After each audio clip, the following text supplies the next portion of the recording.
What up, YouTube? Yeah, you know who it is. You know who it is. If you don't, it's your boy Shake.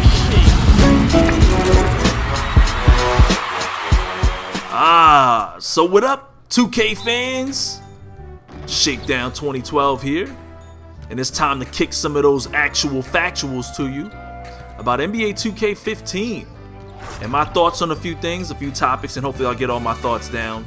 It's kind of a quick video, but some of you guys might remember, but from 2K10 to about 2K12, I think it was, I never used to increase my defensive awareness or my offensive awareness. And if you guys remember correctly, this used to keep you at a very low overall. Even though your defensive awareness and your offensive awareness, in my opinion at the time, didn't really constitute as much of a change as opposed to how you played on the basketball court in NBA 2K. So I would go into the playoffs with like a 72 overall, even though I played like I had a 95 overall. And so a lot of people in my videos back then for 2K12 and 2K13, they'd be like, Shake, how are you in the playoffs with a 73 overall? That makes no sense.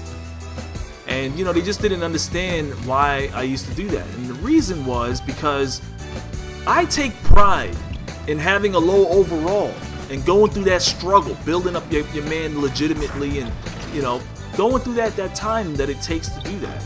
And for me, it prolongs the enjoyment of the game. It gives the game more longevity because I have to continue to play and work my way up. And I know some of you guys rush through it.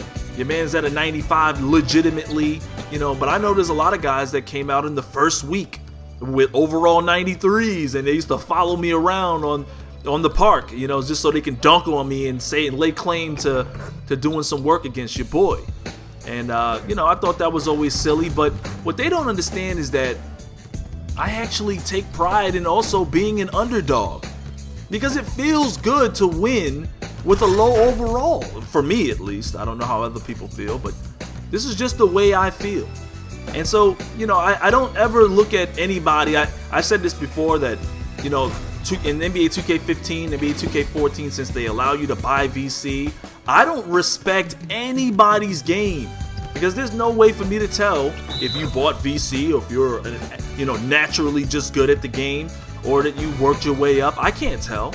So when you guys, if you send me a message and you're trying to talk trash, or you take pride in yourself because you're feeling yourself now, you're rubbing on your nipples in a corner somewhere because you got a dunk on me or something like that, or you ripped me or whatever, you know, I don't trust your skills. I don't know that you are actually good at the game.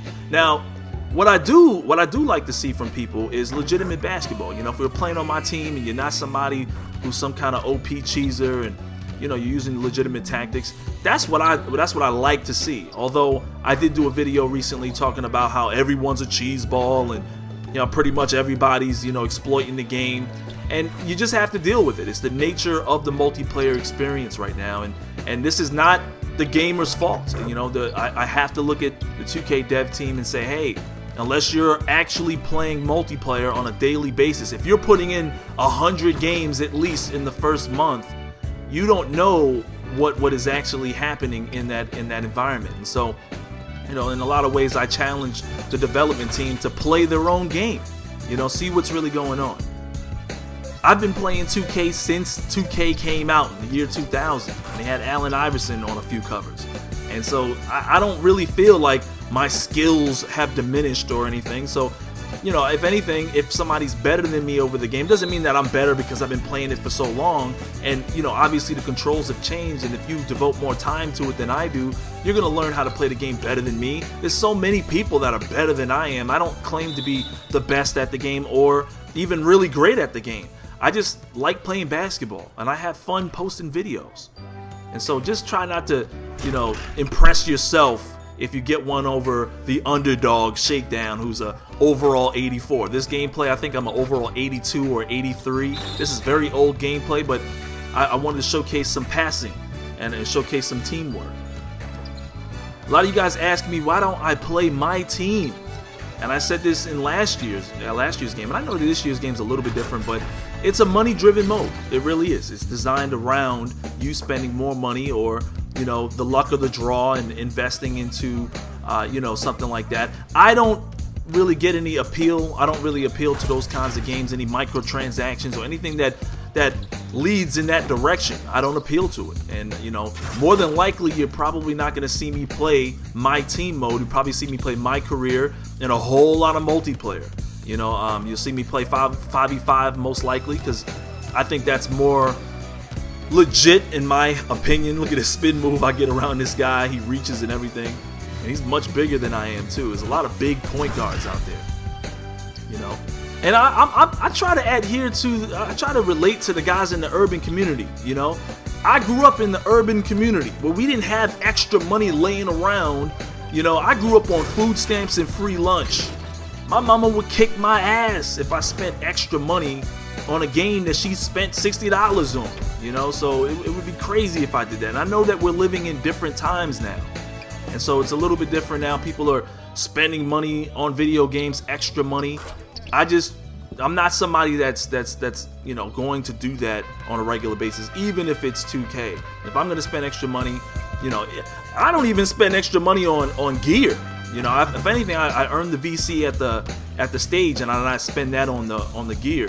And it's because you can't even zoom in and look at your shoes. You can't zoom in and look at your gear. There's no close-up animations. They don't do any celebrations where they zoom in on your character so you can see yourself looking all cool in your gear. So I don't even care. Like when they sell out on shoes and things like that, I look at it like it's so silly. People spending so much, VC on shoes and sneakers when you can't even really zoom in and see them. I wish there was a way to click a button during my animations at the end of a game to zoom in on my character. I mean, it'd be my choice. Even if it was if they allowed me to control my emotions and zoom in, that would be really cool too. But again, the purpose of this video, really, besides what I have to talk about in the topics I'm discussing, is also the passing and the teamwork. And I think that when I'm surrounded by players that like to move the ball and that play legit basketball, play great defense, some of these members that you're seeing here, these are the guys, these are my original squad. It's the reason why I had to move from Old Town to Rivet City, because most of them were over there. And it had a lot to do with the server inabilities. When the game first came out, people were going to different parks and things like that, and I kind of stuck with Old Town. Eventually I went over to go run with my old squad, and I'm able to move the ball around. So when I can't score, I accept my role and I play my role to the best of my abilities. I maxed out my athleticism so I can compete with the OP bigs that are out there. And once I max out my character, I will take no pleasure in defeating the cheesers. I will simply do it for your entertainment, and that's really what I do my whole channel for your entertainment. And I get entertainment out of playing good team basketball. So I hope this made some sense. If you liked the video, definitely smack that like tab for me to show your support. And as always, until next time, I'll holla at you dudes later.